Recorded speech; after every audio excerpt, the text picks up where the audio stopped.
তো ও সবজি বিক্রি করত, কিন্তু অনেক পরিশ্রম করার সত্ত্বেও ও ভালো রোজগার করতে পারতো না। এই কারণে ও অনেক চিন্তিত ছিল। একদিন রবি কাজ থেকে ফেরে।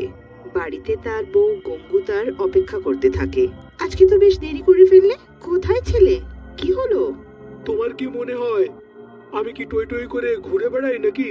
আরে, কাজে গেছিলাম আমি, তাই দেরি হলো। যখনই দেখো খালি সন্দেহই করে যাবে।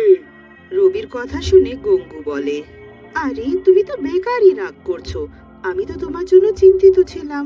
তখনই তাদের বাচ্চা পিঙ্কি আর রাহুল ওখানে আসে আর রবিকে বলে, বাবা, কালকে আমাদের স্কুল পিকনিকে নিয়ে যাচ্ছে, আমিও যাব কি?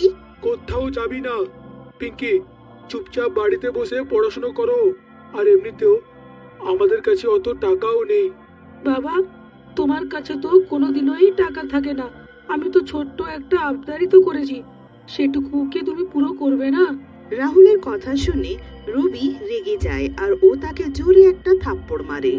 এইটা দেখে গঙ্গুও রেগে যায় আর রবিকে ধাক্কা দিয়ে বলে, তোমার কি একটু বুদ্ধি নেই? তুমি যদি ভালো রোজগার করতে পারছো না, তো তাতে বাচ্চাদের আবার দোষ কি? যদি আবার আমার বাচ্চাদের উপর হাত তোলো, তো দেখবে আমি তোমার কি অবস্থা করি। গঙ্গুর কথা শুনে রবি রেগে যায়। আমার সাথে তর্ক করছো তুমি? এক্ষুনি দেখাচ্ছি তোমাকে মজা। কিন্তু রবি রাগের চোটে গঙ্গুকে একটু বেশি মেরে ফেলে, যার কারণে ও অজ্ঞান হয়ে যায় আর মারা যায়। এইটা দেখে রাহুল বলে, বাবা তুমি থামো, মা দেখো অজ্ঞান হয়ে গেছে। আমরা এর পরের বার থেকে আর কিচ্ছু চাইবো না, তুমি মাকে এখন ছেড়ে দাও। রাহুল আর পিঙ্কির কথা শুনে রবি থেমে যায় আর নিচে পড়া গঙ্গুর কাছে যায় আর তাকে দেখে, কিন্তু ও মরে গিয়ে থাকে। এইটা দেখে রবি ভয় পেয়ে যায়। এ এ এই গাঙ্গু তো মরে গেছে। কি করব আমি? পুলিশ তো আমাকেই ধরবে। কিছু একটা করতেই হবে। নিজের মৃত মাকে দেখে রাহুল আর পিঙ্কি অনেক রেগে যায়। বাবা তুমি এটা কি করলে? মাকে মেরে ফেললে। তুমি কিন্তু এটা একদম ভালো করলে না। আমরা এখনই পুলিশের কাছে যাব আর তোমাকে ধরিয়ে দেব। রাহুলের কথা শুনে রবি আরো ঘাবড়িয়ে যায় আর ওখান থেকে পালিয়ে যায়। রাহুল আর পিঙ্কি তাদের মায়ের মৃতদেহের কাছে দাঁড়িয়ে কাঁদতে থাকে। গ্রামবাসীদেরকে তারা কিছুই বলে না আর গ্রামবাসীরা গঙ্গুর অন্ত্যেষ্টিক্রিয়া করে দেয়। কিন্তু রাতে, রাহুল দাদা, আমার একা বাড়িতে অনেক ভয় লাগছে আর খিদেও পেয়েছে। পিঙ্কির কথা শুনে রাহুল বলে, পিঙ্কি, তুই এত ঘাবড়ে যাচ্ছিস কেন? আমি আছি তো। আমার থাকতে তোর চিন্তা করার কোনো প্রয়োজন নেই। তুই দাঁড়া, আমি এখনই আসছি। রাহুল খাবারের খোঁজে ঘর থেকে বেরোয়, কিন্তু ও কিছুই খুঁজে পায় না আর ও খালি হাত ফিরে আসে।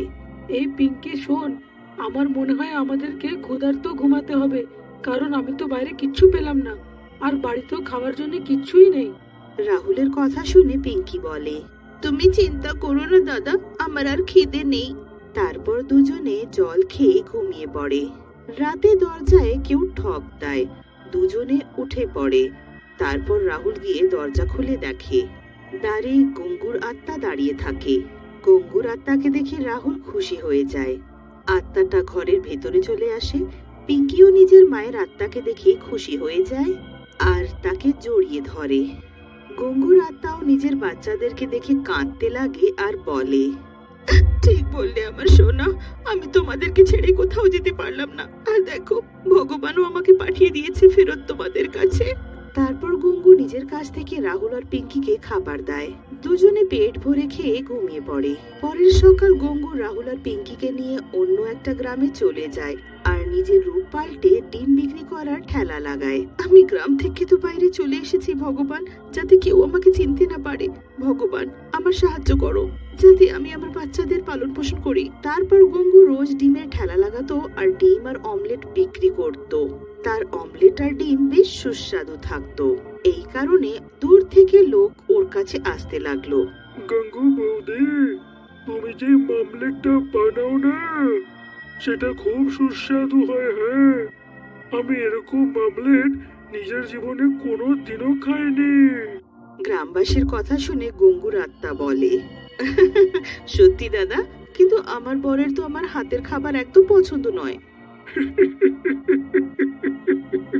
গঙ্গুদি, ক্ষমা করবেন, তাহলে তো আপনার বর কিচ্ছুই জানে না।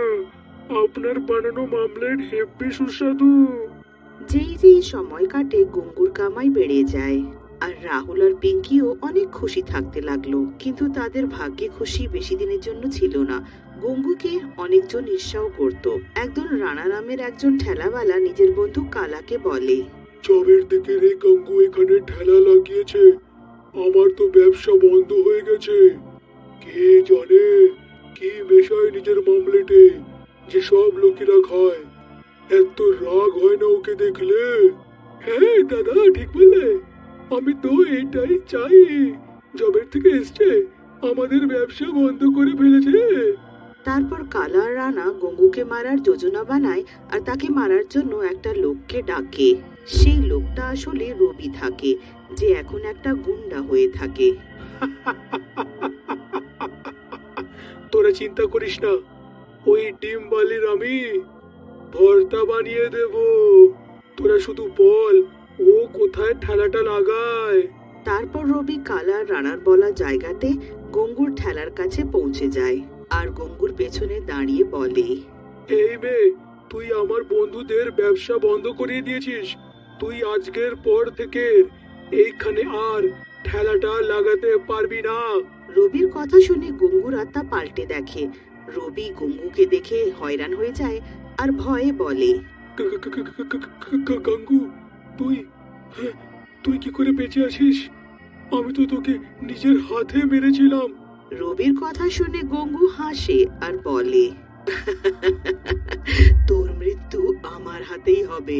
তাই মনে হয় ভগবান আমাকে পাঠিয়েছে, আর আমি গঙ্গু নয়, তার আত্মা। হঠাৎ গঙ্গু নিজের ভয়াবহ ডাইনি রূপে চলে আসে আর রবিকে গলা ধরে তুলে নেয়। দম বন্ধ হওয়ার কারণে রবি ছটফট করতে লাগে। ছেড়ে দে গঙ্গু, আমাকে ছেড়ে দে। আমি আর কোনোদিনও এরকম করব না। আমার ক্ষমা করে দে, এইবারে ক্ষমা কর। তখনই ওখানে রাহুল আর পিঙ্কি চলে আসে। রবির এই অবস্থা দেখে পিঙ্কি আর রাহুল গঙ্গুকে বলে, মা, তুমি বাবাকে এরকম করে মেরো না। তাকে মেরে নিজের হাতটা রক্তাক্ত করো না। হ্যাঁ, আমরাও এটাই চাই। পিঙ্কি আর রাহুলের কথা শুনে গঙ্গু রবিকে দূরে ছুঁড়ে ফেলে আর বলে, দেখলি দুষ্ট, তোর এত খারাপ ব্যবহারের সত্ত্বেও আমার দুটো বাচ্চা তোর প্রাণ বাঁচাতে চায়। যা, পালিয়ে যায় এখান থেকে। কিন্তু তখনই ওখানে কালা আর রানা চলে আসে আর পিঙ্কি আর রাহুলকে ধরে ফেলে আর বলে, অনেক হয়েছে তোদের প্রেম পীড়িত।